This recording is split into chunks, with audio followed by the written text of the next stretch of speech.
Днес у дома уха е на спомен. Това е същия аромат, който помня от кухнята на баба ми. Рецептата е нейна.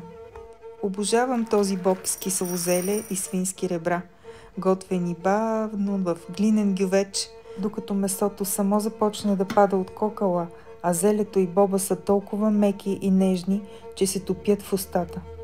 Ако и вие още се чудите какво да приготвите за коледната трапеза, мисля, че това е вариант, с който никога няма да сгрешите. Какво по-хубаво от българска традиционна гозба, която да нахрани душата и гладът ни на този хубав празник. Всички необходими продукти, както и описанието за начина на приготвяне, ще оставя в описанието, но можете да видите как подреждам зеленчуците и месото като капама. Затварям глинения гювеч, влиза във фурната за около 2 часа. След това, знаете, сервирайте докато е топло, задължително с люти чушлета и да ви е вкусно.